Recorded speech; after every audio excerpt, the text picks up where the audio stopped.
어, 이렇게 저번 시간에 제가 이렇게 스님들께 한번 여쭤봤습니다.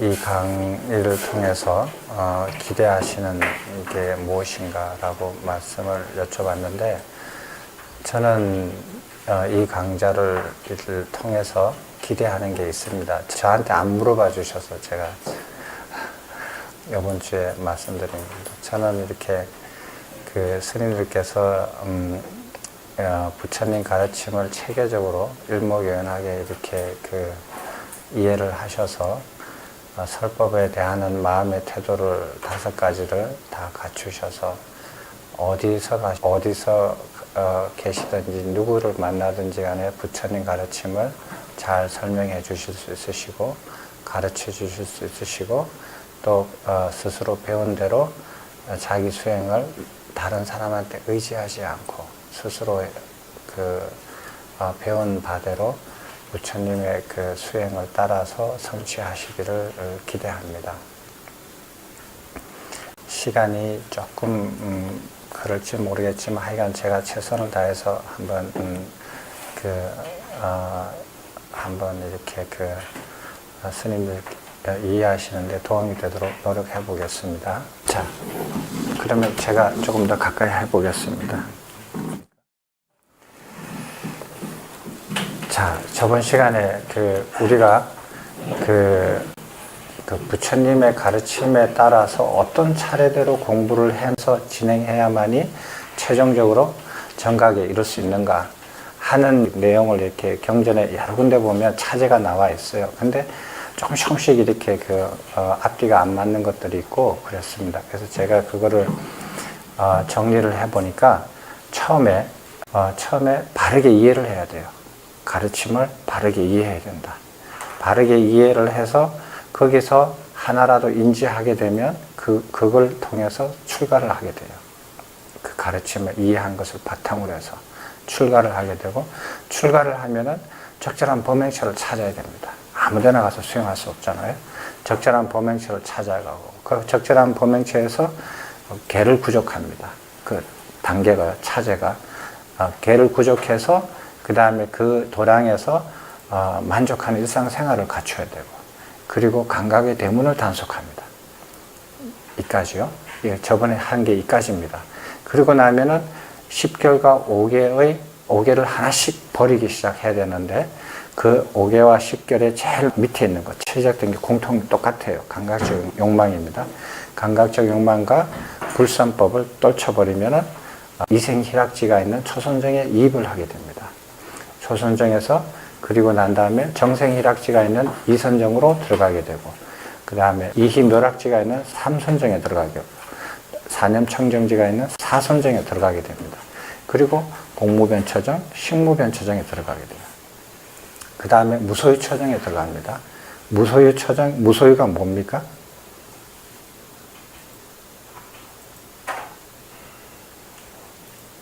처음에 무소유처정을 이해하는데 제가 일반적으로 알고 있는 무소유 개념이 머리에 많이 박혀가지고 이렇게 많이 힘들었어요. 그거를 이렇게 극복하는데, 그러니까 우리가 알고 있는 상식들이 오히려 부처님 가르침을 이해하는 데 도움이 되는 것도 있지만 해가 되는 것들이 있더라고요. 그래서 무소유 같은 이런 개념이, 우리가 알고 있는 일반 개념이 해를 줘요. 무소유라는 말은 말 그대로입니다. 있는 바가 없는 거거든요. 유자가 있을 유자고 소자가 바소자니까 있는 바가 없는 거예요. 무소유처정, 그 다음 비상비비상처정, 그 다음에 멸진정으로 들어가서 열반에 들어갑니다. 이게 차제입니다. 이 차례대로 나가면은 누구든지 열반으로 이입하게 됩니다. 근데 바르게 이해를 하기 위해서 뭐를 해야 되느냐면 바른 스승을 만나야 된다고 했습니다. 바른 스승이 뭐냐? 찾으려고 하면은 무슨 조건으로 찾아야 되나? 10가지 조건이 있어요. 첫 번째, 마음이 오염되어 있는 사람이면 떠나라는 겁니다. 그리고 마음이 오염되지 않았는데 깨끗한데, 오염된 상태와 깨끗한 상태가 살짝 섞여 있더라. 떠나라 이거예요. 근데 깨끗하다 이거예요. 깨끗한지 오래되지 않더라. 일시적이더라. 떠나라는 겁니다. 그런데 깨끗한 지 오래됐어요. 그래서 유명해지고 스승이고 제자들이 많고 신도들도 많고 그럴 경우에 가서 보니까 다소간의 위험이 있는지 없는지 확인해 보라는 거예요. 다소간의 위험이 있으면 떠나라는 겁니다. 근데 다소간의 위험이 없으면은 그 다음에 뭐를 확인하느냐?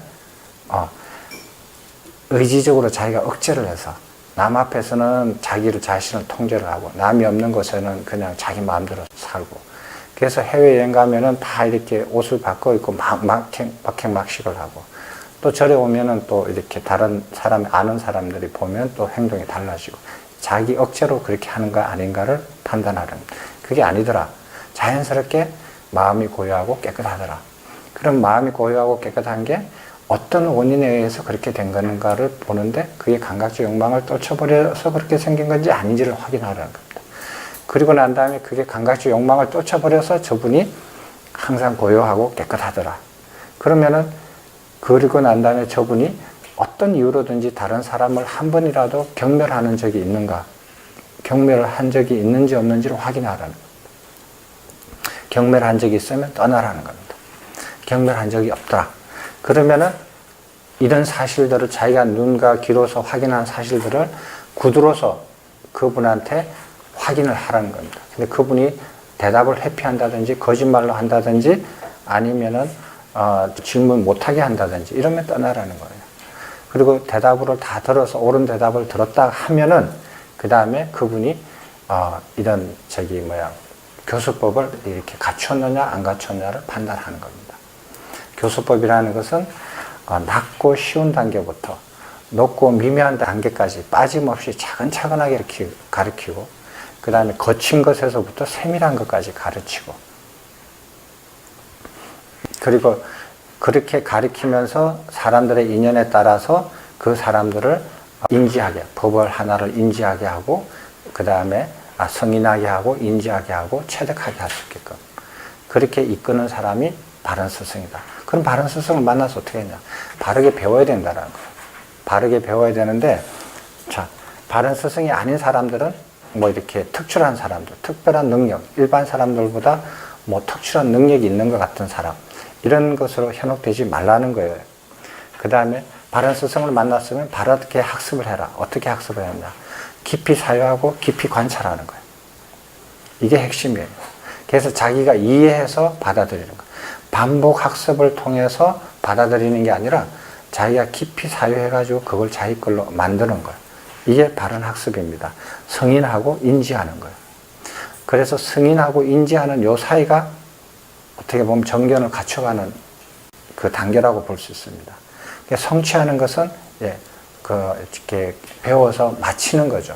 마치는 건데 수행도 마치는 거죠. 깨달은 거죠. 모두 다 성취해서 마치는 거고요. 그래서 그렇게 해서 이제 그렇게 학습을 해서 출가를 합니다. 출가를 하는 이유는 쉽지 않고 어려운 일을 쉽고 가능한 일로 바꾸기 위해서 출가를 하는 것이고, 그 다음에 그렇게 출가를 해서 적절한 보명처를 찾을 때 어떻게 하라 그랬느냐? 한 1200m 정도 또 마을에서 1200m 떨어져 있고, 그 다음에 한가롭고 조용하고, 그 다음 편안하고 안전하고 생활 필수품을 어려움 없이 쉽게 공급받을 수 있으며 좋은 비구들이 있는 곳이다.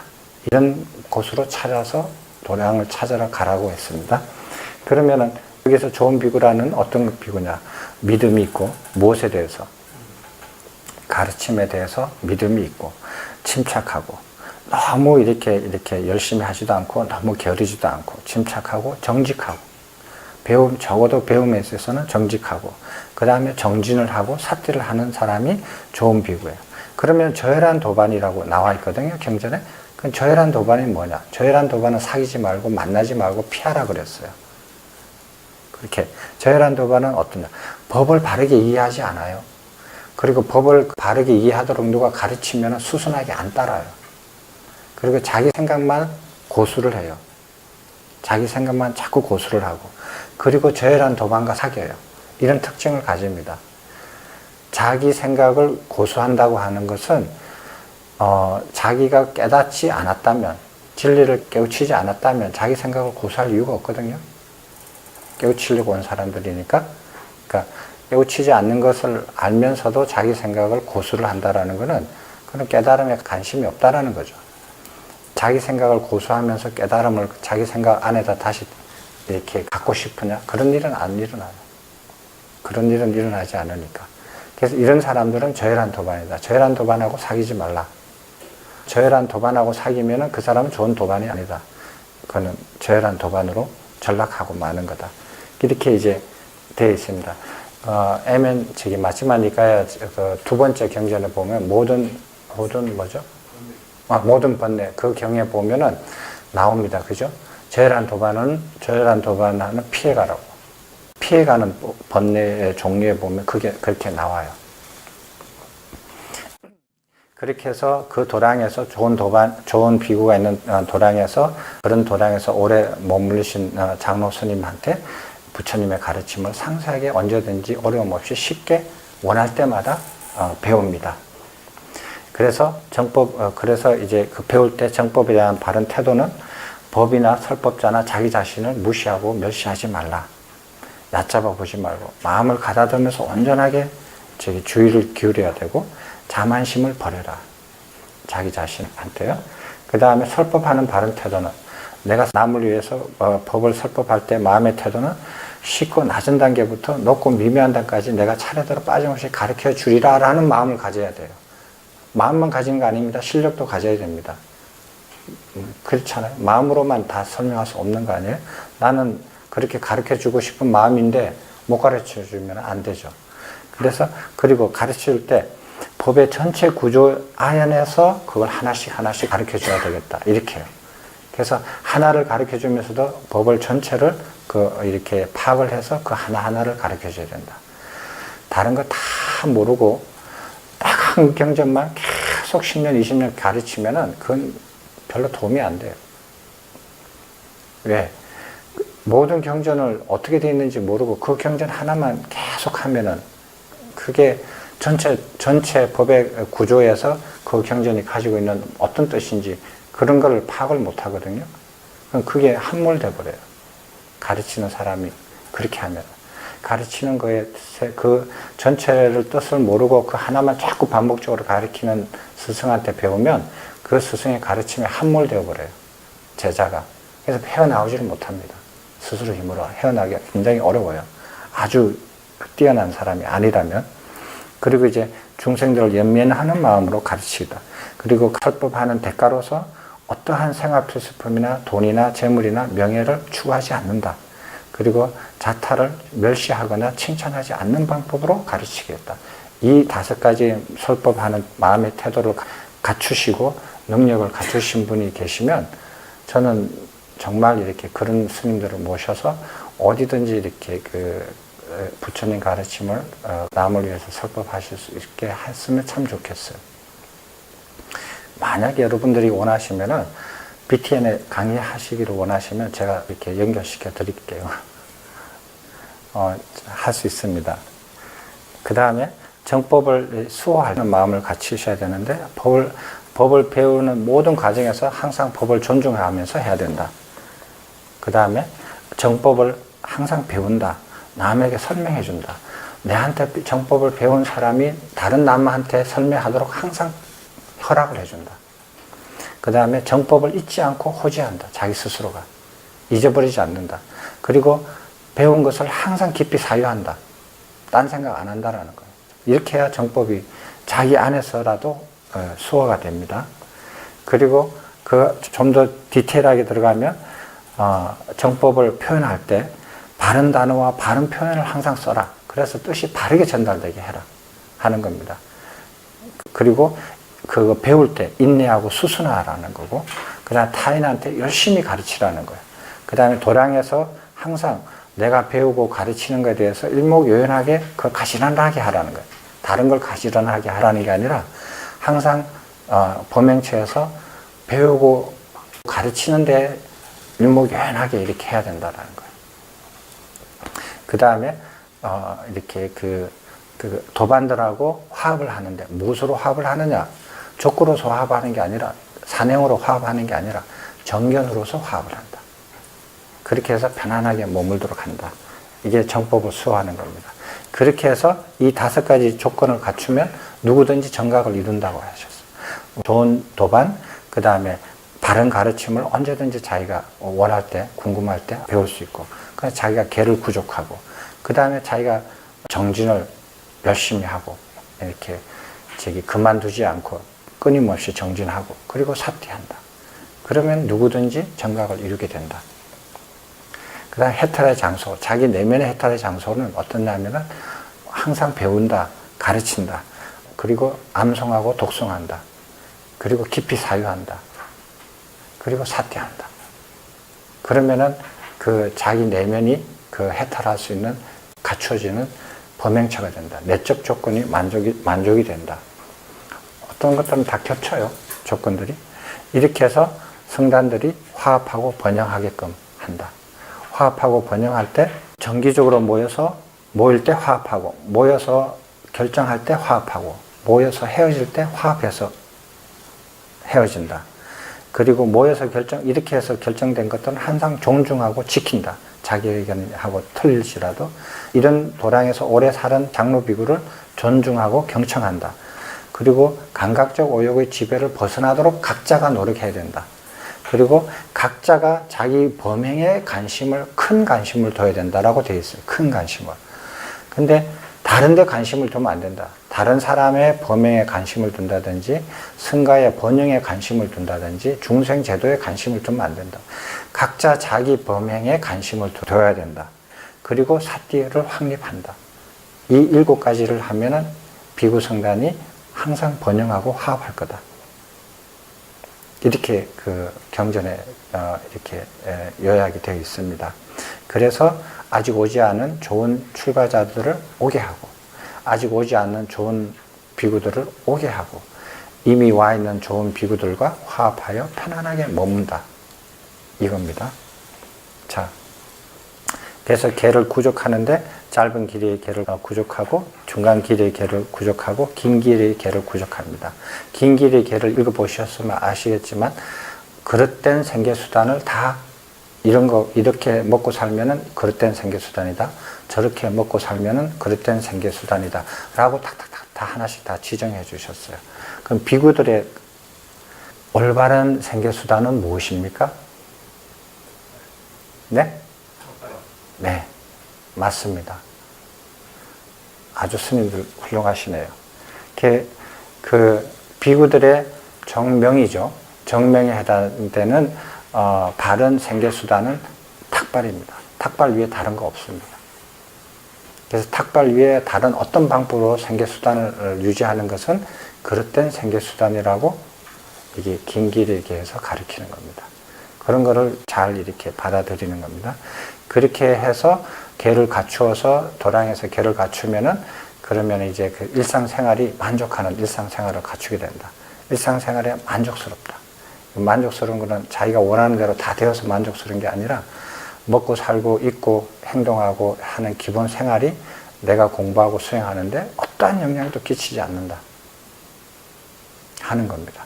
그러면 그분은 의식주에서 벗어나서 그 도량에서 계속 공부하고 정진하고 이렇게 범행을 닦아서 열반으로 나가는 일 위에는 없습니다. 다른 모든 걸 만족하니까 신경을 안 쓰죠. 그렇게 하면서 이제 감각의 대문을 단속합니다. 만족한 일상생활을 하면은 주변에 아무 관심이 없어져요. 그러면은 자기 눈, 귀, 코, 혀, 몸, 뜻 요것만 단속을 해요. 단속을 해 나가는 겁니다. 그걸 단속하면은 어느 정도 거친 것은 단속이 되면 그 다음부터는 정밀하게 이제 들어가기 시작하는데 5개와 10개를 하나씩 이렇게 버리기 시작하거든요. 타파시키기 시작하는데 그 처음이 감각적 욕망이에요. 그리고 그 처음을 타파하면은 초선정에 들어갑니다. 자, 오늘은 잠깐 이렇게 저번에 했던 것을 리뷰를 했습니다. 오늘은 이제 사견을 이해를 하는데요. 그 사견을 바르게 이해하는데 가장 큰 장애가 되는 것이 사견입니다. 부처님 가르침을 바르게 이해하는데 사견으로 부처님 가르침을 이해를 하면 그거는 아무리 노력해도 의미가 없는 일이 되어버려요. 그래서 그러면 사견을 바탕으로 해서 부처님 가르침을 내가 이렇게 배우겠다. 그거는 말이 안 맞는 거거든요. 그래서 그러면 이 사견을 여의어야 되는데 사견을 이해를 해야 된다는 거. 근데 사견 이해하기가 쉽지 않습니다. 사견 이해하는 게 어렵습니다. 제가 보기엔. 그래서 사견을 확실하게 이해를 해야 그게 왜 잘못됐는지, 그렇게 하면 왜 안 되는지, 그렇게 하면 왜 정각에 못 이루는지 그걸 확실하게 알아야 부처님의 가르침이 사견 아닌 정견이 왜 그게 열반에 이르게 하는 그 방법이 되고 가르침이 되는지를 알게 돼요. 이것이 정법이야. 이것만 알면은 열반으로 이르게 돼. 그렇게 말하면은, 그래? 뭐, 그런가 보지? 뭐, 이렇게 공부할 거예요? 아니에요. 이것 말고, 그 외에 다른 것들로서 하면은 열반으로 절대 못 가는 이유를 알게 되면은, 그러면은 이걸 딱 보는 순간, 아, 이거구나라 금방 알아요. 근데 이것만 알려고 하면은 공부 못 해요. 저번 시간에 보면, 그 교재 이렇게 읽어보셨으면 아시겠지만, 외도의 학습 방법 중에서, 외도의 스승이 이렇게 학습 방법 중에서 한 가지가 뭐냐면은, 하나만 가르친다라는 거예요. 한 가지만 가르친다라는 거예요. 그러면은 기독교는 기독교만 가르쳐요.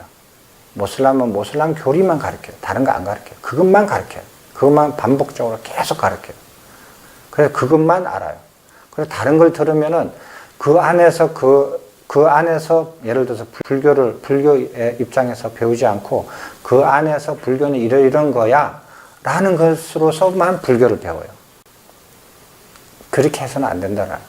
하나만 배우면 안 되고 하나만 배워서 하면 안 된다. 그래서 보면은 불교도 불교만 배우면 안 됩니다.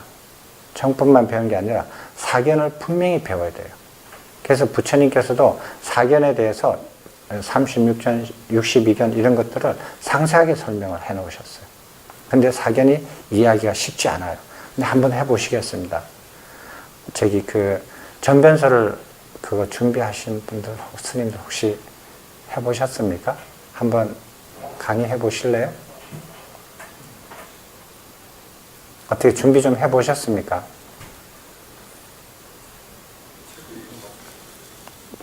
예, 어떠신가요?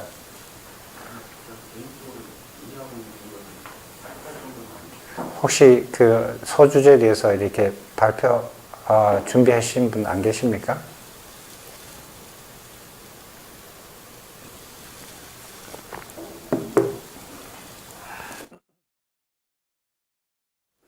미리 한번 읽어보세요라고 봐주시면 고맙겠습니다라고 말씀드리면 안 읽어보셨을 텐데 하라고 하시니까 아마 읽어보셨겠죠? 예.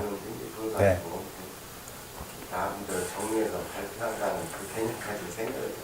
예. 읽어보시니까 어떻습니까? 전변설에 대해서, 전변설 흔히 말하면 이게 기독교거든요. 네, 쉽게 말하면은 신을 모시는 종교예요. 예. 근데 네, 그거를 전변설을 이렇게 공부하면서 신을 모시는 모든 종교들을 다 이해하기가 쉽습니다. 아주 신을 모시는 종교가 여러 개 있거든요.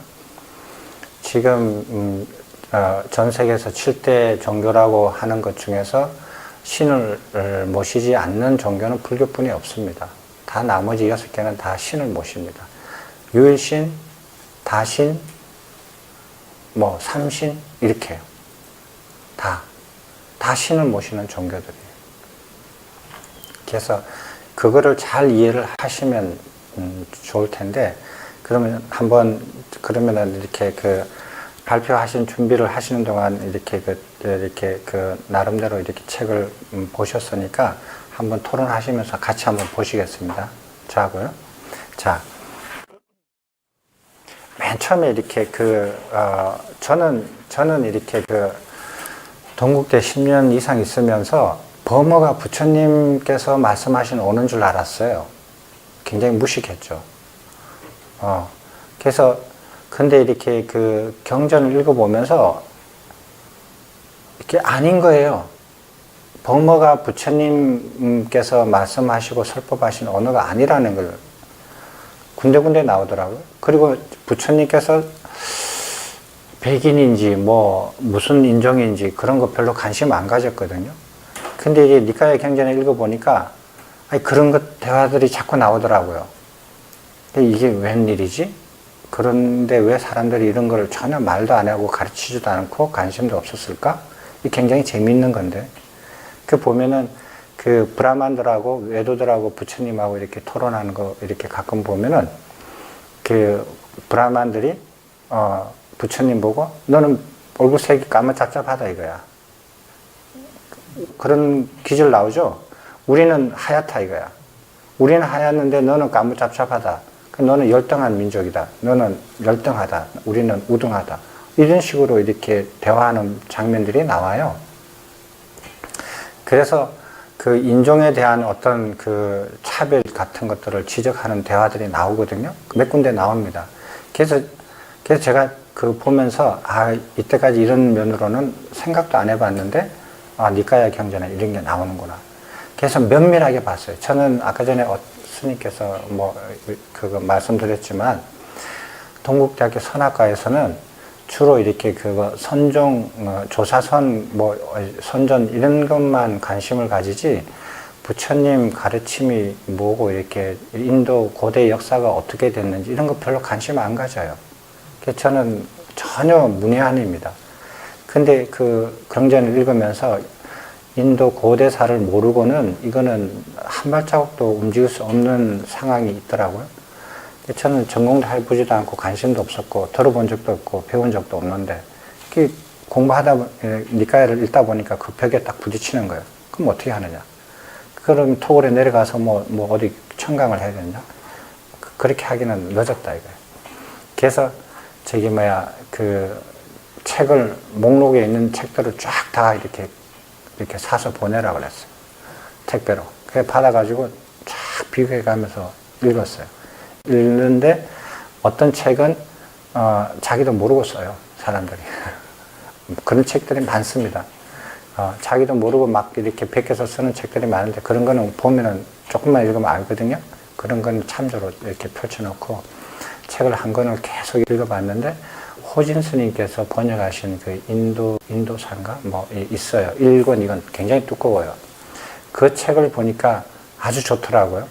근데 이 원 저자가 신부님이신데 그분이 불교에 관심을 가지시면서 고대 인도사에 대한 자료를 방대한 것을 선입감 없이 그리고 뭐 의도도 없이 그냥 그대로 나열하면서 읽는 사람이 판단하게끔 나열을 최대한 의도를 빼놓고 나열을 했어요.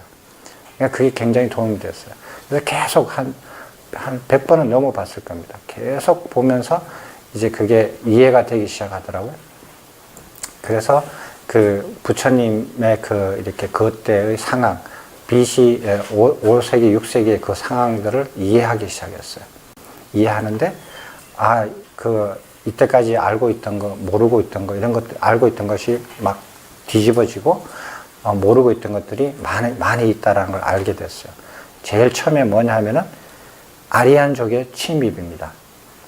아리안족이 침입했다는 거예요. 아리안족이 빈 땅에 들어온 거 아니에요.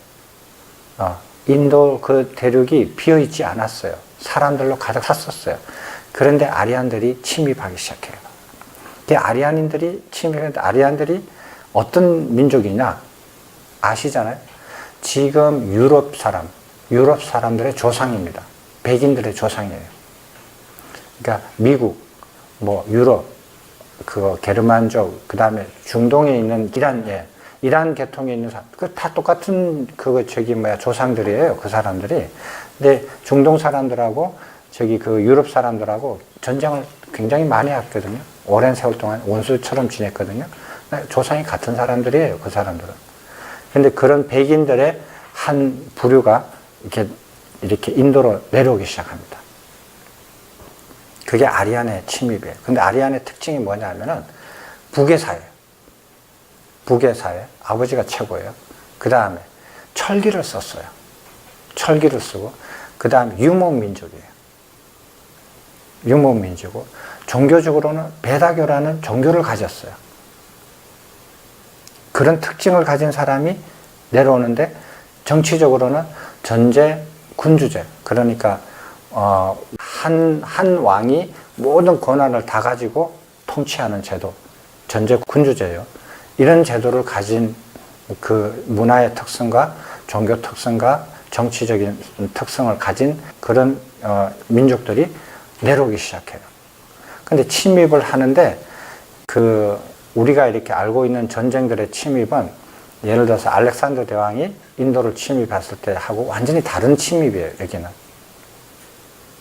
그 군인들을 동원을 해가지고 전쟁터에 나가서 상대방 군인들을 죽이고 점령을 해서 죽일 사람 죽이고 살릴 사람 살리고 자기 볼일을 보고 식민지로 만들고 다시 본국으로 돌아가고 이러잖아요.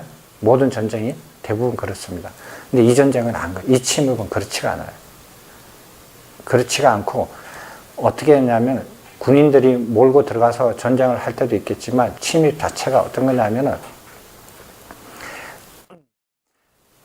아기부터 할아버지까지, 노인들까지 그대로 이주하는 거예요. 계속 이주하는 거예요. 영토를, 그러니까 다른 나라를 침입해가지고 거기서 자기가 권력을 다 가지고 금은보화를 훔쳐가지고 노동력을 착취하고 자기네 나라로 돌아가는 그런 침입이 아니고, 그냥 거기서 이민 오는 침입이에요. 이민이 오는 거예요. 그냥 거기서 살려고 오는 거예요. 돌아갈 땅이 없이 살려고 오는 거예요. 계속. 그래서 땅을 차지하고 거기서 인구가 늘어나면 늘어난 인구가 다시 침입을 하고, 이렇게 계속 밀고 내려오는 거예요. 이렇게 내려오는 침입이에요. 그래서 좀 독특합니다. 그래서 이런 침입이 굉장히 오랜 세월 동안 침입을 해요. 그런 특징이 있는 사람, 아리안인데, 언어는 초기 산스크리트어를 썼다고 합니다. 자, 그러면 이 사람들이, 저기 질문이 있는데, 네네. 철기라고 하는 것을 하나로 아리아이 철기라고 할 수는 없을 것 같아요. 시대적으로 또 철기는 6, 7세기 정도, 6세기 정도 철기가 들어오고, 그 이전에 청동기, 아리안이라 해도 청동기라고 부르거든요.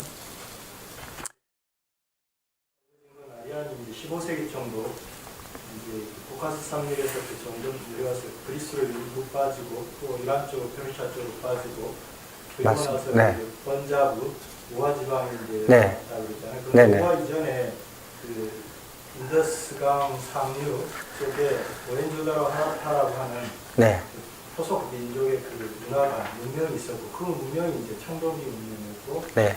이제 어떻든지 제가 처음 얘기 꺼낸 것은 아리안이라고 해서 무조건 철기다 볼 수는 없다. 맞는 말씀입니다. 그러니까 아리안이라고 해서 태어날 때부터 철기를 가지고 태어날 수는 없죠. 그죠?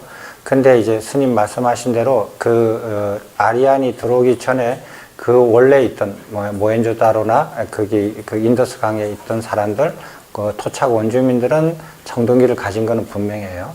분명하고, 그 다음에 철기가 보편화되기 시작한 게 BC 한 7, 8세기 그때부터 보편화되기 시작했죠. 근데 그 아리안들이 언제부터 철기를 가졌는지 저는 잘 몰라요. 저는 잘 모르는데, 근데 상대적으로 침입을 할 때 철기를 먼저 가졌다라는 것은 맞는 것 같아요. 그래서 이게 뭐냐 하면은, 전쟁을 할 때 굉장히 유리한 입장에서 전쟁을 했다라는 것을 말씀드리는 거고, 아주 이렇게 짧게 잡으면 13세기부터, 좀 길게 보면은 15세기, 16세기부터, 기원전 16세기부터 침입을 시작했는데, 그때부터 철기를 들고 왔는지, 아니면은 이렇게 토착 원주민보다 100년, 200년 먼저 가져왔는지, 그건 잘 모르겠어요. 그건 한번. 네. 그 농산물의 그 생산력이 확대되는 거거든요. 그렇죠. 그런 면에서 상공을 그렇죠. 네, 맞습니다. 그러면서 그 새로운 사상이나 계급의 혼란이 일어나는. 맞습니다. 그 점도 이렇게 아마 이렇게 얘기가 될 겁니다. 되는데, 그 아리안들이 침입을 하면서 토착 원주민보다 얼마 기간에 먼저 철기를 썼는지는 모르지만 철기를 그 사람들이 무장하고 왔다라고 돼 있어요. 그래서 아리안족은 유목민족이기 때문에 농사를 짓지 않습니다. 농사를 짓지 않고 유목하다가 내려왔으니까 철기를 가졌다면은 아마 무기에 한정해서 철기를 만들었을 확률이 크죠. 근데 보편적으로 철기를 했을 때는 스님께서 지적하셨듯이 농경 생활에 큰 변화를 일으켜요. 물론 전쟁에도 큰 변화를 일으키지만.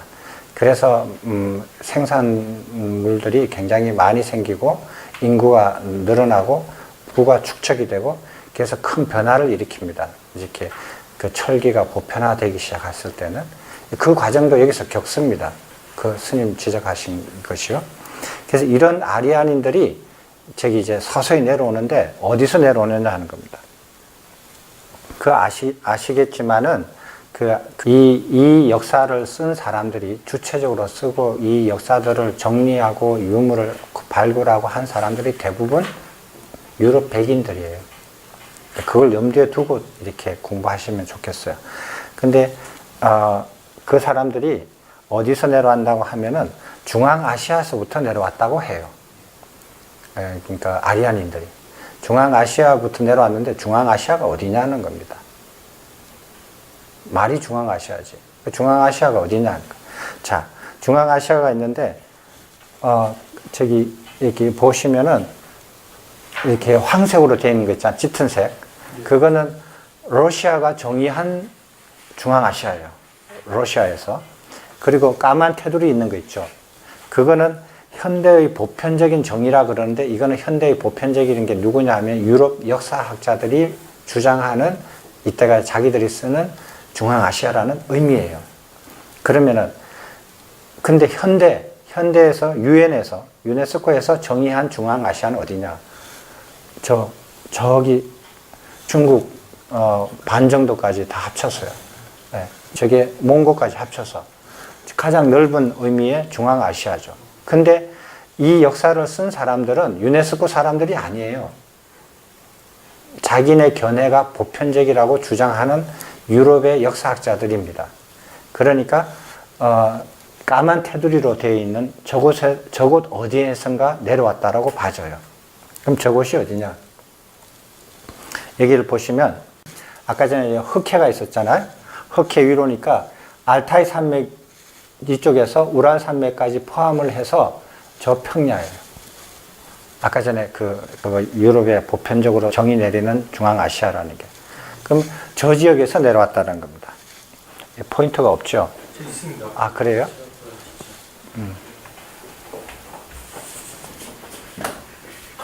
아, 고맙습니다.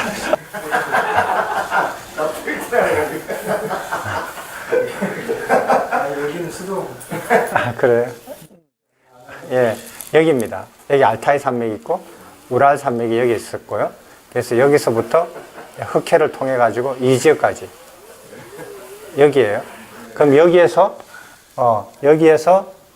이쪽으로 유럽으로 가고, 이쪽으로 이란 쪽으로 가고, 이쪽으로 넘어오고요.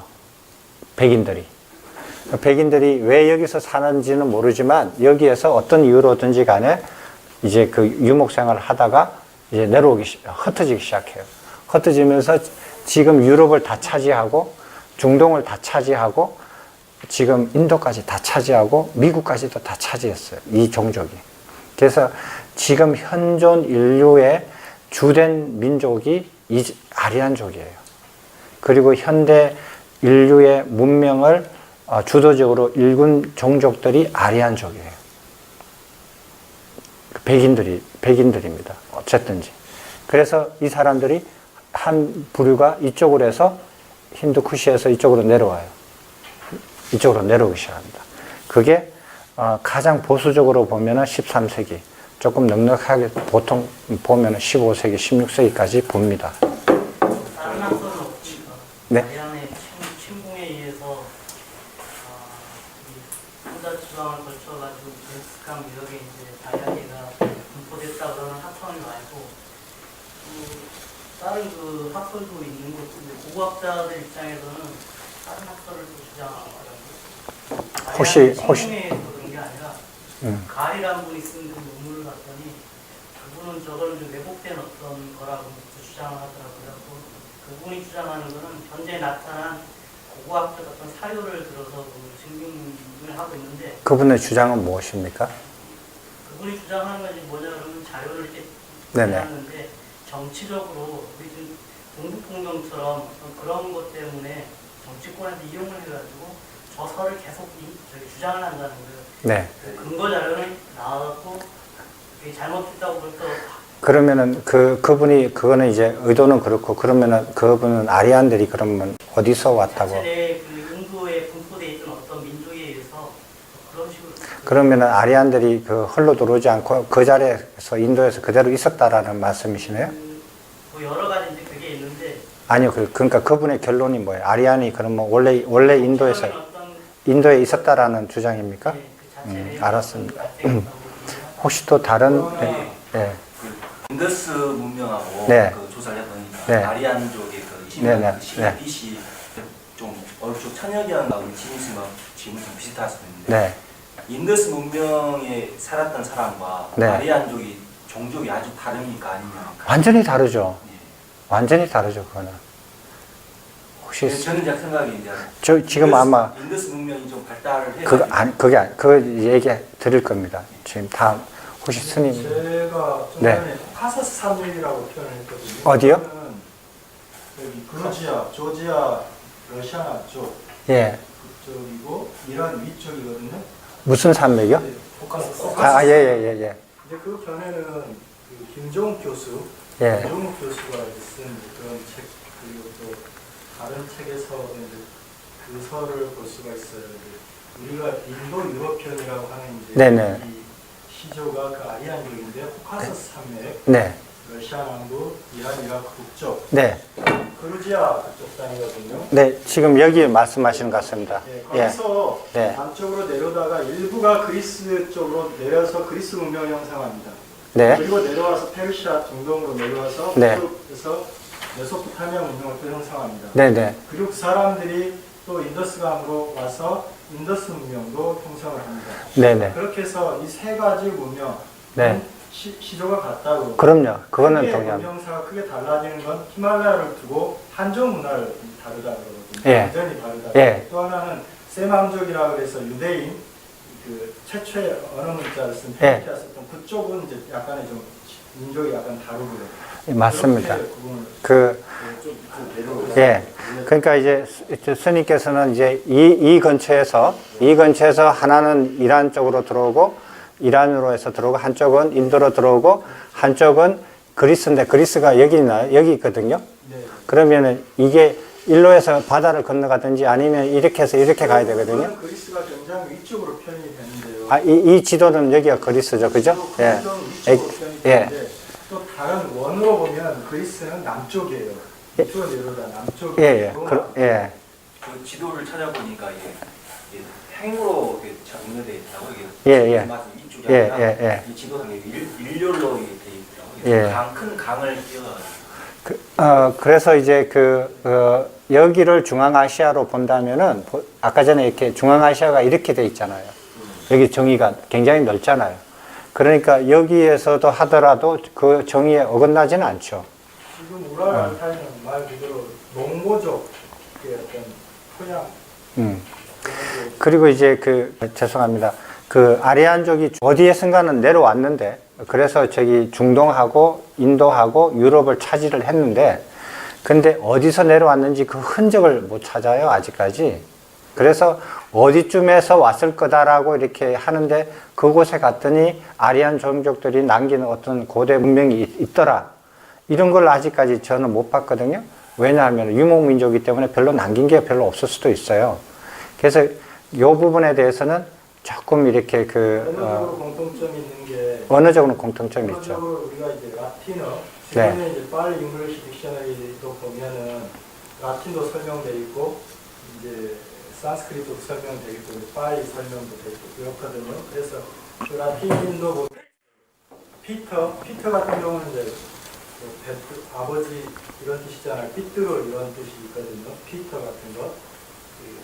또 제우스가 뭐 피터라고도 하고 라틴 쪽에 그래서 이런 언어적으로 봤을 때도 동기성들이 굉장히 유사점들이 강합니다. 맞습니다. 그래서 제일 이렇게 그 인종적인 방법, 그 다음에 언어적인 방법으로 그 민족의 그 얼마만큼 가깝느냐 다르냐 이런 것들을 이렇게 연구하는데, 지금 우리가 아리안족을 얘기할 때도 언어를 이렇게 굉장히 이렇게 그 많이 봅니다. 그래서 이게 여기에서 초기 산스크리트어를 썼던 이 그 인도로 내려왔던 아리안족들이 여기 이란 언어를 쓰는 거하고 이렇게 같은 언어 패밀리예요. 같은 할아버지를 가진 종족이라고 보는 거예요. 지류만 다르죠. 그래서 그 사람들이 어디서 내려왔는가, 그 흔적을 증거로 댈 수 있는가, 그거는 몰라요. 그렇지만은 아까 전에 어쨌든지 이 현상으로 보면 어디서 왔든지 간에 이거를 다 차지하고 있고, 이거를 다 차지하고 있고, 이거를 다 차지하고 있는 가능한 곳에서 내려왔어요, 얘들이. 그거는 이제 현상적으로 이렇게 드러난 사실들이에요. 그래서 이거를 차지하고 이거를 다 차지하고 현재 유럽을 다 차지하는 사람들이 여기에서 왔을 리는 만무하고, 좀 하여간 가장 그 세 지역에서 제일 가까운 어떤 한 지역에서 왔겠죠. 근데 그것도 주장이고 거기에 대한 어떤 그 유물들이 나온 적이 있느냐, 이건 아직까지 정확하게 저도 보지를 못했어요. 자, 이 정도로 이렇게 보시면은 우리가 확실하게 알 수 있는 것은 뭐냐면 아리안들이 백인이라는 거예요. 지금 유럽 중동 사람들하고 같은 조상을 가진 백인들이라는 겁니다. 이거는 확실해요. 그죠? 근데 이제 하도 이렇게 오랜 세월 동안 몇천 년을 지나가다 보니까 조금씩 지역마다 사람들이 좀 달라질 수는 있겠지만, 인종학적으로 공부를 하면은 같은 종족이라는 걸 우리가 알 수 있다고 봅니다. 언어적으로도 그렇고요. 자, 그렇다면은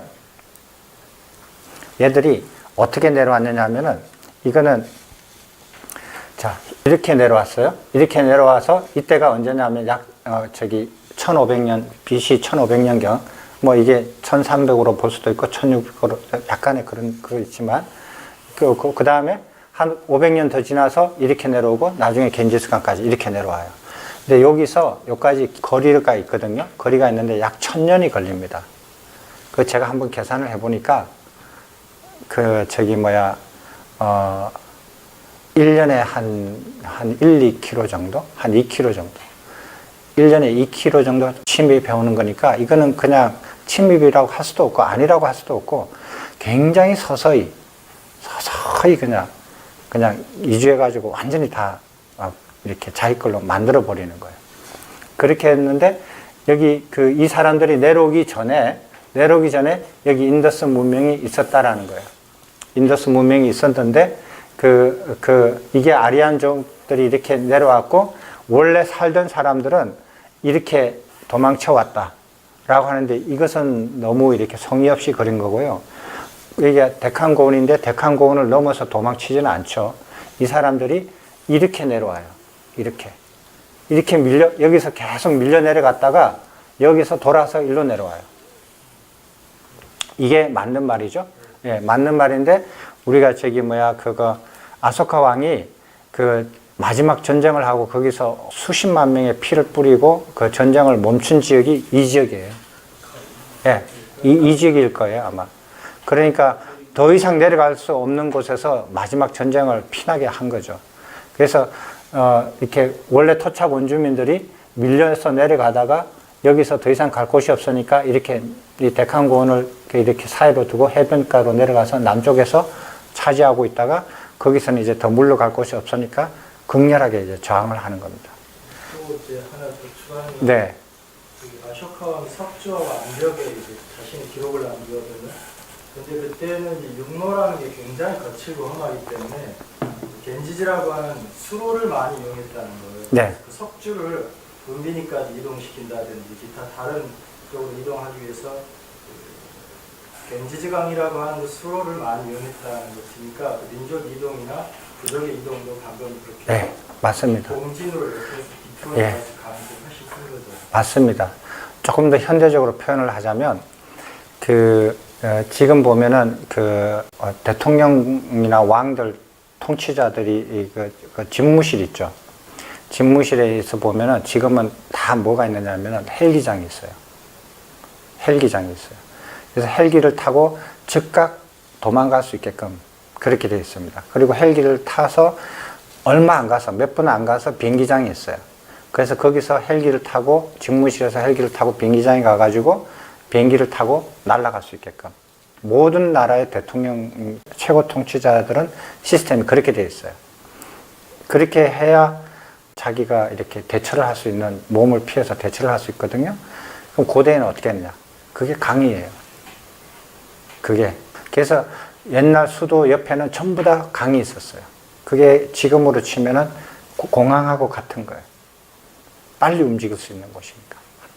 그래서 전부 다 우리나라에도 보면은 전부 다 강 옆에 수도가 있고, 고대 삼국시대나 이렇고, 다른 나라에도 그래요. 그래서 강이 굉장히 중요하죠. 근데 우리가 재밌는 것은, 겐지스 할 때요.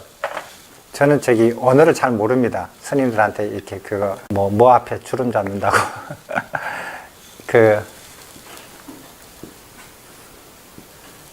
이죠. 이게 뭐예요? 강이죠. 이걸 복수를 하면 어떻게 돼요? 영어로 하면? 영어로 이 복수형을 취하면 ES를 붙이거든요. 복수를 하면은 이렇게 돼요. 저기 영어식으로 강들이 많이 이렇게 있는 것을 영어로 하니까 겐지스가 돼요. 복수형이에요. 근데 이 복수형 안 하면요, 그냥 강이에요. 아주 재밌습니다. 그냥 강입니다. 서양 사람들이 와서 겐지스라고 했지, 원래 그냥 강이에요. 근데 뭔가 좀 이상하지 않아요?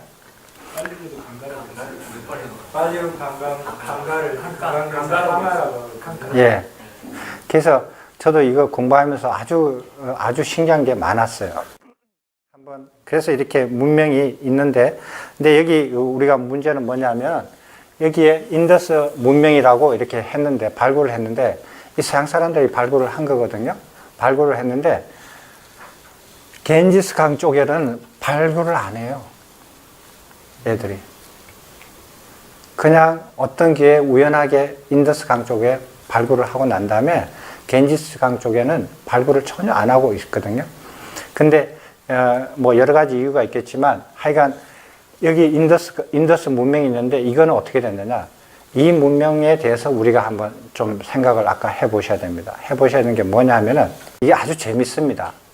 저는 이거 공부하면서 굉장히 재밌던데 한번 보십시오. 그래서 원래 토착 원주민들을 대표적으로 드라비다족이라고 이렇게 하는데, 실제로는 석가족도 있고 여러 가지 마오리아족도 있고 족이 많아요.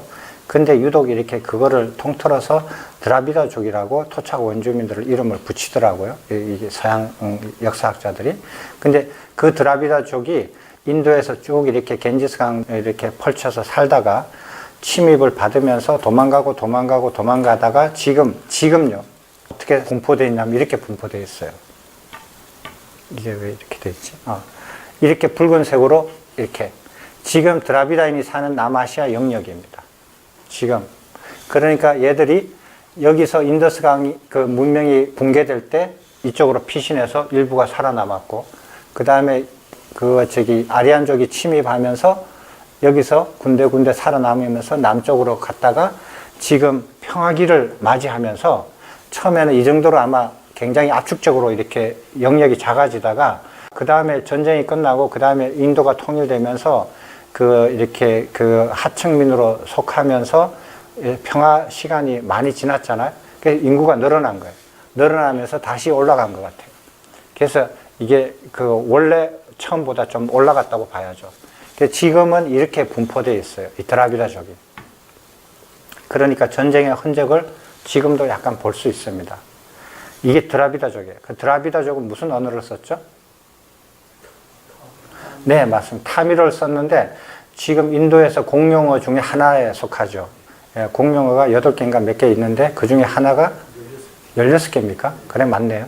그럼 그 중에 하나가 이제 타미르라고 하는데 이게 드라비다족이 쓰는 원래 언어입니다. 자, 인더스 문명이 발굴을 했는데 이 문명들은 아리안족이 내려와가지고 붕괴되지 않았어요. 아리안족이 약 기원전 16세기 정도에 만약에 침입을 했다 쳐요. 했다 치는데 그 전에 인더스 문명이 이미 사라진 거예요. iten진 같은 선생님이라고. 근데 왜 사라졌는지는 몰라요. 왜 사라졌는지는 모르는데 특징이 있습니다. 모헨조다로가 그 죽음의 언덕이라는 그 어휘가 뜻이 있습니까? 언어적으로? 여기에 보면 모헨조다로가 있고요, 하라파가 있습니다. 근데 여기에 있는 이렇게 문명들이 있는데 이것은 그 사람들이 발굴하고 보니까 아리안족이 침입하면서 아리안족에 의해서 멸망된 게 아니라는 거예요. 그럼 아리안족이 침입하기 전에 멸망을 했다라는 거예요. 그 왜 그랬는가? 그래서 사람들이 추측한데 홍수로 뭐 이렇게 했다라고 하는 게 지금까지 추측이에요. 가장 뭐 적절한 추측인데. 근데 왜 그러냐 하면은 추측하기가 좀 홍수로 하거나 혹은 이해를 못하는 부분이 있냐면 모헨조다로에 그게 유물 중에서 썩지 않는 시체가 아직 있어요. 그러면 시체가 썩지 않으려면 인류 고대 문명을 발굴하는 사람들의 견해로 보면은 갑자기 이렇게 진흙이 덮쳤을 경우 홍수로. 예. 지진 때문에 그 홍수로 덮치면은 진흙이 확 덮쳐버리면은 공기가 폐쇄가 되거든요. 그래서 썩지 않고 죽어요. 그리고 화산요. 갑자기 화산재가 그냥 쏟아져 가지고 그 화산재 안에 갇혀 가지고 공기가 차단돼서 그대로 죽어버리는 경우, 썩지 않고. 그 다음에 인위적으로 미라를 만들어서 썩지 않게 해놓은 경우, 이런 경우거든요. 근데 모헨조다로에는 썩지 않는 시체가 있어요. 그래서 왜 그런지 몰라요. 그게 한 가지 미스테리이긴 합니다. 근데 그 사람들의 문명이 어떻게 이루어졌는가 보면 그림을 한번 보셔요. 이게 이제 모헨조다로에서 나온 그 발굴 자료예요. 이게 공중 목욕탕이라고 이렇게 봐집니다. 그리고 이게 규모를 알 수 있겠죠. 저 위에는 큰 건물이 솟아 있고 언덕에, 그리고 이렇게 도시들이 형성이 되어 있는데 이게 목욕탕 같은 느낌이 들고요. 공중 목욕. 그리고 여기는 수로 같은 느낌이 들어요. 여기 물이 차 있다라는 느낌요. 그래서 이 사람들이 계단을 타고 내려와서 배를 타든지 물을 이렇게 빨래를 하든지 물을 어떻게 했다라는 이 수로가 있는데 여기에 벽돌이 이렇게 가지런하게 이렇게 좀 허려서 나와서 좀 그러는데, 그 다음에 이런 골목길요. 이런 골목길이. 근데 이것이 지금이 2000년이니까 4000년보다 더 오래됐어요. 근데도 아직까지 이렇게 남겨져 있어요. 이렇게. 대단하죠? 대단한 문명이에요.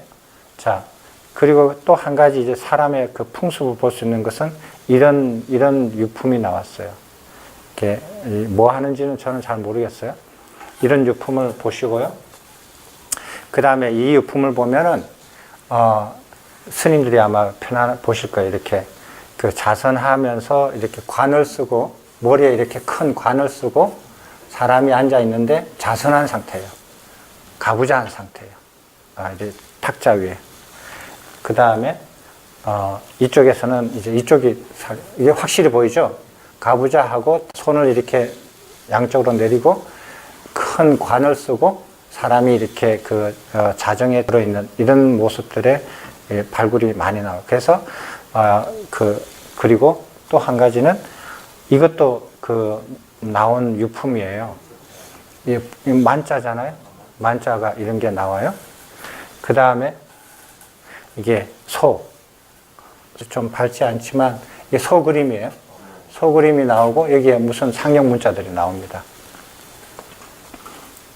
자, 근데 한번 이걸 제가 보고 참 재밌다고 생각을 했어요. 여기에 보면은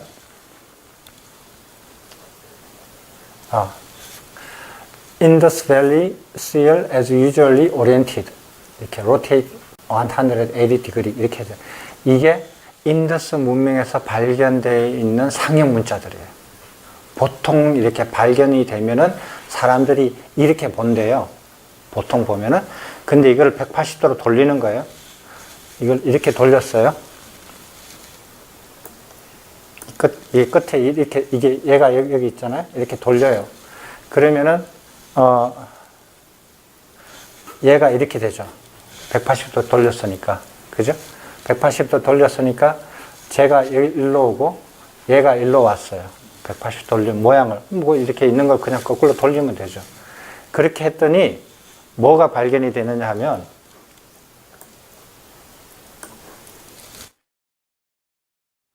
sign sequence is same in the earliest Chinese. 중국에서 각골 문자의 모양하고 똑같아요. 어디가? 요 모양이 세 개가요. 어디 있느냐 하면은 얘가 있고 얘가 있고 얘가 있어요. 이 세 개하고 어디가 같으냐 하면은 얘하고 얘하고 얘하고가 같아요. 근데 이 단어의 뜻은 year celebration, 그러니까 뭐를 이렇게 축하하는 무슨 년 이런 뜻이에요. 그런 글자가 있대요. 재미있죠? 어떻게 인더스의 문명하고 이런 우연은 만들 수 없는 거거든요. 이런 힌트를 보고 우리가 무엇을 생각을 한번 해봐야 될 필요가 있어요. 자, 한번 더 보시겠습니다.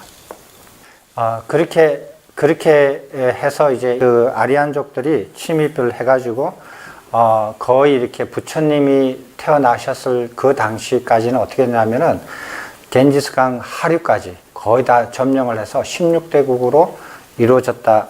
거의 다 차지하고 나라들이 많이 세워져서 16대국이 세워졌다라고 말하는 그 시대입니다. 그 시대에 부처님께서 태어나셔요. 그 16대국이 뭐냐 이렇게 나와 있어요. 근데 영어로 나와 있어서 제일 이제 중요한 게 꾸르고요, 코살라고요, 마가다고, 안가, 이게 브리치 말라예요. 이렇게 있어요. 이 지역에. 그러니까 여기가 겐지스강인데 겐지스강 북쪽에는 말라하고 브리치가 있어요. 그 다음에 밑에 마가다가 여기 있고요. 겐지스강 밑에 그 왕사성에서 세운 거기요. 그래서 이 16대국을 이렇게 보면은 이렇게 역사 서적마다 조금씩 달라요. 예, 16개가 한 두세 개 정도는 다 같아요. 근데 몇 개씩은 조금씩 다르더라고요. 서적마다. 그리고 스펠링도 다 달라요. 똑같은 나라인데도 스펠링도 많이 다르고 참 어렵더라고요. 제가. 근데 보면은 이렇게 내려오잖아요. 이렇게 내려와가지고 간다라에서 내려와가지고 쿠루를 만들어요. 쿠루를 만들고 난 다음에 여기서 이까지 내려오는데 500년 걸렸잖아요. 그걸 생각을 해보시면 쿠루에서 세 가지의 나라를 만들어요. 이렇게 세 군데로 퍼져나가요.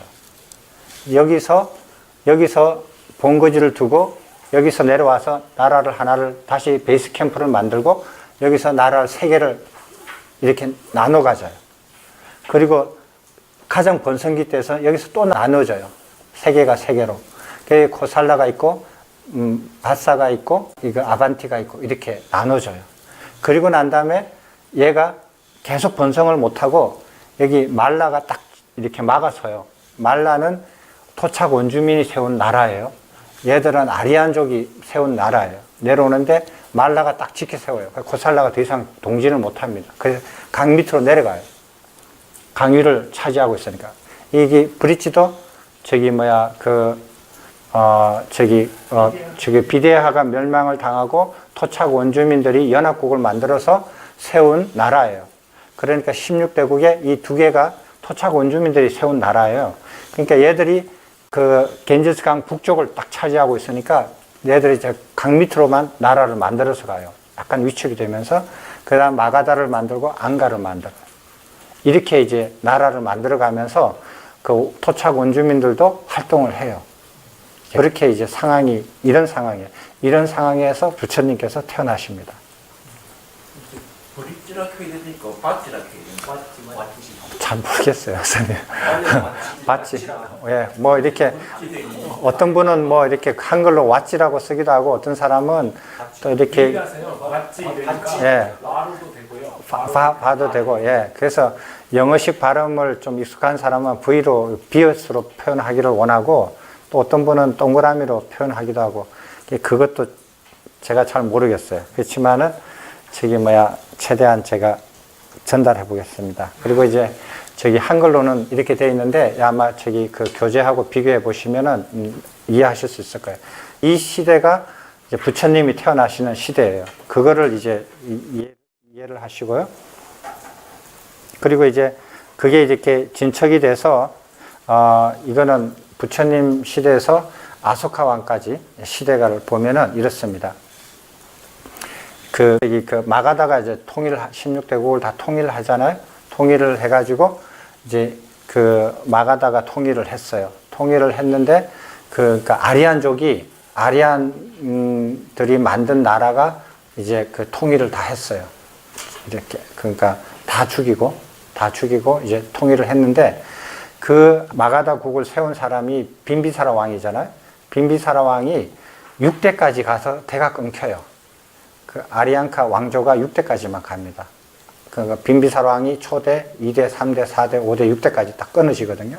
끊어지는데 이 아리안카 왕조는 아주 이렇게 안 좋아요. 그 6대까지 가면서 아들한테 안 죽은 아버지가 없어요. 6대가 다 그래요. 그래서 비난받아 마땅한 그런 왕조였어요. 그래서 이거를 뒤집어 엎은 왕조가 구난다 왕조인가? 그렇습니다. 근데 그 구난다 왕조는 토착 원주민인 것 같아요. 노예 계급이니까. 그리고 난 다음에 또 그 구왕조를 뒤집어 엎은 왕조가 또 토착 원주민 아리안 왕들이 아니에요. 그러니까 처음에 아리안 국가가 이렇게 천하를 통일을 했는데 그 왕조가 6대까지 가다가 그 왕조가 없어지고 그 다음에 왕이 된 거는 토착 원주민들이 왕이 돼요. 이 두 번째 왕조, 세 번째 왕조는 토착 원주민들이 왕이 돼요. 그 웃기는 얘기입니다. 그러니까 누가 밥상 차려놨는데 딴 사람이 먹는 거예요. 근데 4대 왕조가 마우리아 왕조예요. 마우리아 왕조가 그것도 토착 원주민이에요. 그러니까 아소카 왕이 토착 원주민입니다. 그러니까 토착 원주민 마우리아 왕조가 이렇게 돼 있어요. 이때가 이렇게 돼 있는데 알렉산더가 침입을 해요. 침입을 하는데 인더스 강을 넘지 않고 돌아갑니다. 돌아가다가 그 아소카 왕의 할아버지가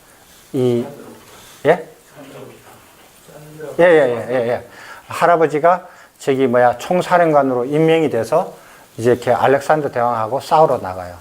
근데 싸우러 나가면서 알렉산더 대왕이 전승을 하고 이렇게 전쟁을 잘하니까 모든 사람들이 모든 군대를 다 줘버렸어요. 요번에 치면 우린 다 죽는다 이래가지고 다 모든 군대를 총동원하고 있는 것 다 총동원했는데 그 총사령관을 찬드라굽타를 임명을 했어요. 그래서 이렇게 이제 알렉산더가 쳐들어내는 것에 이제 그 찬드라굽타가 모든 군대를 해가지고 딱 전열을 딱 펼쳤거든요.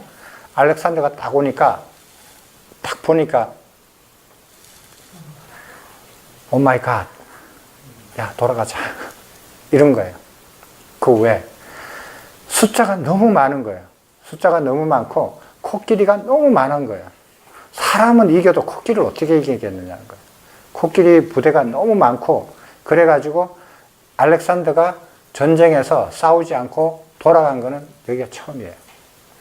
그래서 알렉산더 원정이 끝납니다. 여기서 싸우지 않고 보여주는 것으로 전쟁이 끝나요. 그죠? 그건 잘 아시잖아요. 그런데 찬드라굽타가 돌아가면서 어떻게 했습니까? 자기의 지휘권을 이용해서 왕들 다 처치해버리고 자기가 왕이 돼요. 그래서 네 번째 왕조, 통일된 나라의 네 번째 왕조까지 두 번, 세 번, 네 번째 왕조가 다 토착 원주민들이 왕이 돼요. 그 참 이상한 스토리예요. 그러니까 보면은 종족들이 좀 뛰어나다고 봐져요. 어쨌든지. 뭐 문명이 조금 이렇게 그거 농경사회고 청동기고 이렇게 해서 약간 이 처음 전쟁에서는 좀 했지만은 개개인들은 뛰어나다고 봐지거든요. 그래서 그 찬드라굽타가 마우리아 왕조를 열면서 3대째 아소카 왕이 했는데 이렇게 넓혔어요. 이렇게 넓혔잖아요. 근데 여기는 못 들어갑니다. 여기는 드라비다족이 극렬하게 반대를 했어요. 근데 여기까지 드라비다족이 생존을 하고 버티다가 지금은 이 정도로 이렇게 퍼져 있죠. 퍼져 있었죠. 빨간 게. 근데 지금 여기가 그 아소카 왕이 이렇게 차지한 이 땅은 지금 인도보다도 훨씬 넓습니다. 굉장히 넓어요. 지금 현재 인도에 거의 뭐 한 1.5배는 더 크죠. 제일 큰 영역을 차지한 게 이제 아소카 왕이에요. 근데 아소카 왕이 그렇게 하고 난 다음에 그 왕조가 이제 그거 몇 대 안 가서 137년만 유지하다가 그 왕조가 죽어요. 근데 내부에서 독살당, 아마 죽임을 당할 거예요. 그래서 그 대가 끊기는데 그때 그 다음부터는 브라만들이 다 왕이 돼요. 계속 토착 원주민들이 왕이 된 적이 없어요. 그 다음부터는 브라만들이 엄청 열받은 거예요. 자기네 종족이 싸워가지고 침입해서 나라를 이루어서 통일을 했는데 1대 왕조가 없어지고 2, 3, 4 계속 토착 원주민들이 왕이 되고 그리고 불교나 이 자기네 기본 종교를 이렇게 우대를 하니까 브라만들이 열받은 거예요. 그래가지고 독사를 시켜버리고 그때부터 브라만 출신의 그 그 종족들이 왕으로 계속 그걸 안 받고 가요. 그게 언제입니까? BC? 아마 BC 한 2세기 정도 돼요. 그게 BC 2세기입니다. 그때부터 불교가 탄압이 됐다고 봐야 돼요. 의도를 가지고. 네, 거기가 이제 불교가 아주 사회적으로, 정치적으로, 사회제도적으로 탄압이 돼요. 왜? 브라만들이 왕이 되고, 브라만들이 종교와 학문을 쥐고 있고, 그 다음에 왕들도 브라만의 왕을 앉히면서 옛날 자기네 카스트 제도를 부활시켜버려요. 그래서 브라만이 최고예요. 사문들, 비구들 아니에요. 브라만 밑으로 넣어버려요. 그렇게 이제 작업을 시작하게 되면서 불교가 서서히 탄압이 되고 없어지고 흡수가 되어버리고 결국은 완전히 없어져요.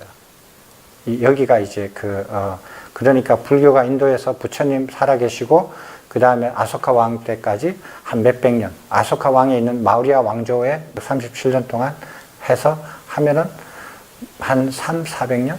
이 정도. 그리고 브라만들이 왕조를 이렇게 브라만 출신의 왕조를 하면서 불교를 탄압할 때, 한꺼번에 확 해버린 거 아니에요. 아주 서서히 확실하게 했어요. 그 사람들이. 그 유목민족의 아마 특징인 것 같아요. 그래서 어느 한 시점에 어떤 계기로 해가지고 확 없애버린 게 아니고, 오랜 세월을 통하면서 서서히 그냥 말려 죽인 거예요. 문제없이. 고사시켜버리고 흡수 통일시켜버렸어요. 그런 이제 인도의 고대 역사를 이제, 이해를 하시고요. 한번 다시 올라가서 이거를 한번 저는 스님들도 한번 관심 있게 보셨으면 해요. 자, 그러면은 인더스 문명을 이룬 그 종족들, 드라비다 종족은 어디에서 왔을까?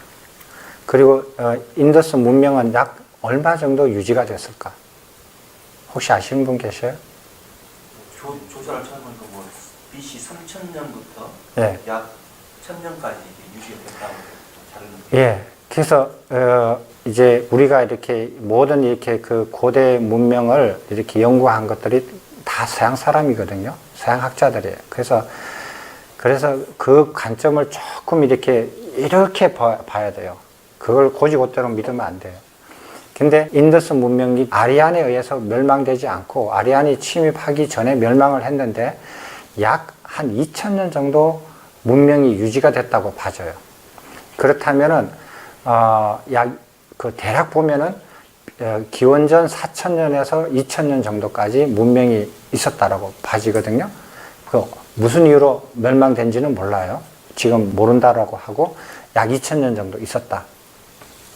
자, 우리나라가 단군 몇 년입니까? 2333 서기에 다음돼요. 지금 이 서기 2000년이니까요. 4000년 넘죠? 4000년에서 5000년 정도 되죠. 그죠? 그러니까 기원전 2000년에서 4000년 사이니까 3000년으로 보면은 지금 5000년 전이거든요. 그러니까 한번 보십시오. 네. 그리고 또 한 가지요. 여기에 원래 이렇게 백인들이 내려오기 전에 여기에 원래 있었던 문명들은 기원전 4000년에서 2000년 정도 한 2000년 동안 문명을 이루고 살았는데 특징이 뭐냐 하면요.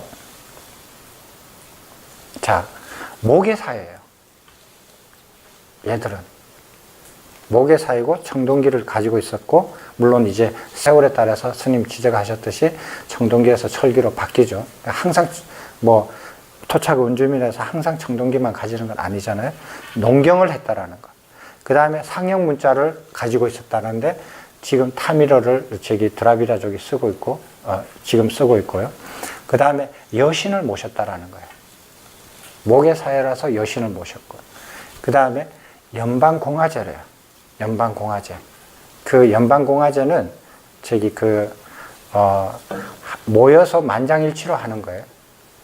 여러 부족들의 대표들이 모여가지고 토론해서 만장일치로 하는 그런 개념일 거예요. 그 다음에 유색인이에요. 백인이 아니에요. 유색인이에요. 재밌습니다. 자, 이 드라비다족은 이런 특징을 가지면서 백인들이 내려오기 전에 아주 이 문명 자체가 다르거든요. 얘들 피가 문화나 종교나 모든 것들이 다 정반대예요. 이 애들이 내려오기 전에 약 2000년 동안 문명을 이루고 있었는데, 근데 아까 스님께서 샘족이라고 말씀을 하신 부분이 있거든요. 근데 재밌는 거는 뭐냐면요. 여기에서 드라비다족이 기원전 4000년에서 2000년 정도의 문명을 이루고 있었습니다. 그죠? 근데 얘들이 여기 들어가가지고 이제 이것을 자기 걸로 했잖아요. 아리안들이. 근데 아리안들이 일로만 온 게 아니라 일로도 갔었죠. 그러니까 여기 메소포타미아 문명권이에요. 메소포타미아 문명권을 일군 종족을 아리안족이라 안 하고 셈족이라 그래요. 셈족인데 언제부터냐면 약 기원전 2000년 정도, 1500년도 이때부터 셈족들이 문명을 일궈요. 근데 셈족들이 메소포타미아 들어가가지고 문명을 일구기 이전에 문명이 있었어요. 그게 뭔지 아셔요? 예? 네, 수메르족이에요. 수메르족인데 그 수메르족은 언제부터 언제까지 문명을 가지고 있었죠? 기원전 4000년부터 기원전 2000년까지 약 2000년을 가지고 있었어요. 그리고 여기에 수메르 민족이, 수메르 종족들이 약 2000년 동안 문명을 이루고 굉장히 발달된 문명을 이루고 있었는데 이때 같은 시간에 교류를 했다라고 알려져 있어요. 서로가 교류를 했다라고 알려져 있어요. 우리가 지금 1분이 몇 초입니까? 60초죠. 자, 그 다음에 1시간이 60분이죠. 예. 이런 거 누가 만들었어요? 예. 수메르가 만들었어요. 서양 사람이 만든 거 아니에요. 서양 사람은 1, 2, 3, 4, 5, 6, 7, 8, 9, 10, 그 다음 100, 1000, 이렇게 단순해요. 60진법, 우리가 이미 쓰고 있는 60진법 같은 거는 수메르인들이 만들었어요. 수메르인들이 만들었는데, 수메르인들에 대해서 서양에 있는 그 역사 고고학자들이 이상한 문명, 어디서 온 데도 없이 생겼다가 간 데도 없이 사라진 이상한 문명, 미스테리 문명이라고 얘기를 해요. 왜? 밝히기 싫으니까. 그러면은 수메르인이 여기 살았고요. 여기에는 드라비다족이 살았고, 그리고 어디에 있었느냐 하면은 이게 알타이 산맥 있잖아요. 이 지역에 아까 전에 그 각골 문자가 발견된 곳이 이 지역이에요. 이 지역이에요. 그래서 이 지역에 민족이 살았어요. 그 세 민족이 같은 민족이라고 봐져요, 저는. 같은 민족이라고 봐지거든요. 그러니까 그 백인들이 지금의 현 문명을 이룬 백인들이 움직여서 땅들을 차지하기 이전에 그거보다 훨씬 이전에 문명을 이뤘던 민족들은 여기에 분포되어 있었고, 여기에 분포되어 있었고 여기에 분포되어 있었고 이 사람들이 이렇게 움직여 갔어요. 그리고 여기에 있는 사람들의 일부는 몽골을 통해서 한국으로 왔어요. 재밌습니다. 근데 그거를 확신할 수 있는 것이 뭐냐 하면은 언어예요. 우리가 지금 알 수 있는, 일반 사람도 알 수 있는 거는. 혹시 타밀어하고 한국말하고 한번 이렇게 보신 적 있으세요? 아빠. 예. 부분이 네. 부분이 600년 넘었어. 예, 타밀어하고 한국어하고 뜻과 발음이 같은 게 단어가 무진장 많아요. 근데 우리 역사에 우리가 드라비다족하고 교류했다라는 역사가 없어요. 없거든요. 그런데 언어가 아빠라는 말과 발음이 똑같아요. 엄마라는 말과 발음이 똑같아요. 그거 보셨죠, 그죠? 근데 재밌는 거는 뭐냐 하면은 엄마, 그죠? 엄마라는 발음, 아리안족은 발음 못해요. 그죠? 압니다. 엄마 이렇게 발음 못해요, 걔들. 뭐라고 발음해요? 마미 이렇게 해요. 그리고 담마 발음 못해요, 걔들. 혀가 안 돌아가요. 담마 이런 발음 못합니다. 달마라고 그러죠. 달마, 까빠, 곱, 카빠 이런 거 발음 못해요. 그거 어떻게 하냐? 칼파 이렇게. 그 다음에 또 숫다 이런 발음 못해요. 서양 사람들 쉽게 보면 혀가 안 돌아가요. 발음 못해요. 숫다, 수트라 이렇게 발음해요. 그 다음에 니빠나 어떻게 발음해요? 못해요, 서양 사람들. 니빠나, 니어바나 이건 발음해요. 그래서 보면은 발음을 얘들이 하기 어려운 발음들을 자기들이 하기 쉬운 발음으로 단어들을 다 바꿔버려요. 아주 재밌습니다. 근데 타밀어 사람들 그거 보면은 엄마라고 발음해요.